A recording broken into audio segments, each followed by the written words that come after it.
Women's Ministry says it's calling on South Africans to be part of a generation that ends gender inequality and be part of efforts to end gender-based violence during Women's Month.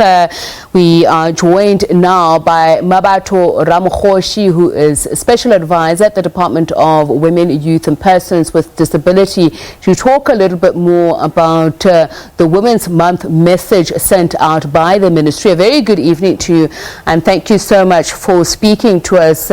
Ms. Ramagoshi is a Special Advisor, as I said, to the Department. So given the numbers on gender-based violence in this country during lockdown, do you think that this is a realistic goal, a realistic call to say to women, to society right now, that be part of a generation that ends gender inequality in this country? Good evening, SABC. So I think it is a realistic goal, because every South African must hope that in their lifetime they will end gender-based violence. Now, Generation Equality is a campaign by the UN. It's a global campaign by the UN, where the UN has, in the 25 years reviewing Beijing Platform for Action, they realize that if governments continue in dealing with gender inequality the way they have been, will take another 100 years.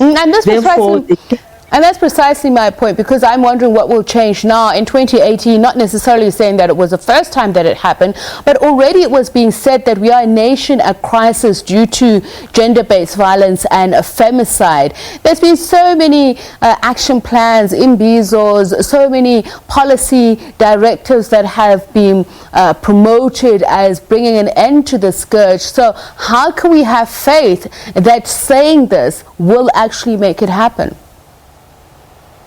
For the first time, South Africa has developed a national strategic plan that aims to end gender-based violence. And the strategic plan has been a partnership with civil society organizations, now with the private sector, and ensuring that together we will end gender-based violence. Remember, gender-based violence happens with intimate partners, in communities, in homes. So with the NSP, we have called each and every South African to come on board and implement the pillars that are in the strategic plan.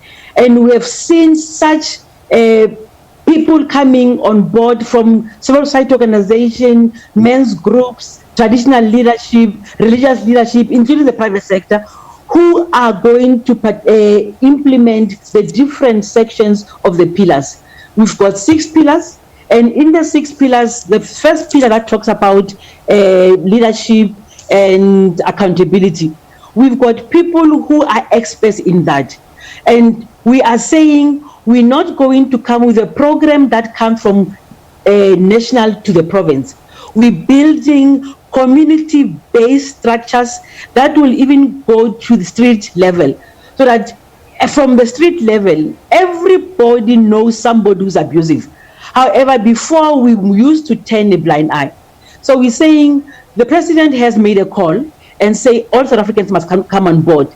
And we are seeing people coming on board, whether it's from filmmakers. We just had a launch with Anand Singh, who from his film says, I can contribute with messages that can start debates in communities around that. Now we are saying all the street committees, the schools, the churches, if you see gender-based violence in your environment, this time around, it's on you to do something. It's on you to act.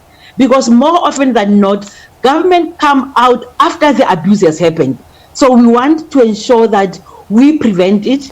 And one of the pillars in the NSP is around prevention, looking at how we parent our boy children, looking at teaching issues on gender at school level, so that young people start realizing that you do not need to resolve violence by using Ms. Ramagoshi, please forgive me for interrupting, but I do need to do this. Activist stakeholders in trying to fight not only inequality, gender-based violence, femicide, have raised these on a number of issues, and government they've accused of finding lacking. The action plan, which they believe that they literally had to force government to come to the table and also dedicate the amount of money which has been put at something in the region of more than 700 million, still there's no action that is satisfactory for them. So the point that's being made is, what programs is the ministry really proposing that is any different from what has been done?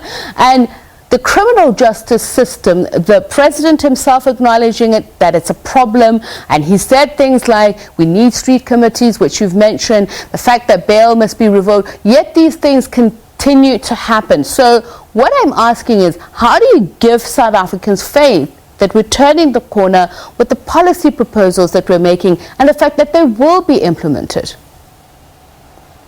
We are turning a corner, as I was saying, with the policy framework that we've got now. Before, government and CSOs were working in silos. We are now working together.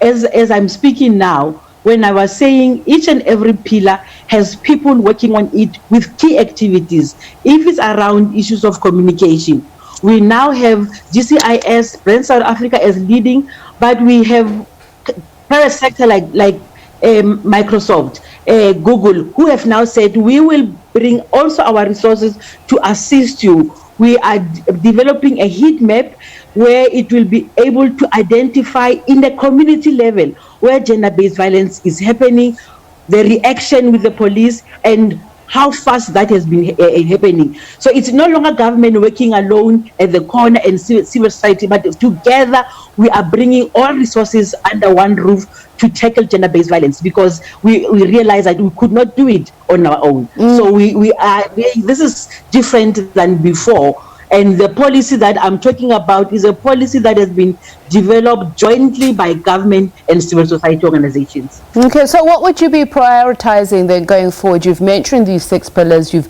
mentioned the multi-stakeholder partnerships. What would be priority? The priority for that is around issues of prevention. So we have had meetings now with men's groups to say to them, can you start also engaging with men to address issues of toxic masculinity? We have now already have meetings with religious fraternity that, if you have seen since July, they have been messaging by the pastors that at church they utilize that platform to talk about practices that people say are problematic, where they quote the Bible to continue with gender-based violence. We are now forming partnership with traditional leadership to say women are complaining that when these young men come back from the mountain, they start being abusive, so that they address those issues. So we are looking at issues of prevention and ensuring that once we deal with prevention, we are reacting also, because gender-based violence is high, ensuring that we support CSOs that are dealing with gender-based violence. We're focusing, if you have seen where the magistrates have not done their jobs, that the Minister of Justice have suspended them, so that we want to start South Africa to start having confidence in the criminal justice system also. So you're saying much more comprehensive than before. Thank you very much. Mmabatho Ramagoshi, Special Advisor at the Department of Women, Youth and Persons with Disability.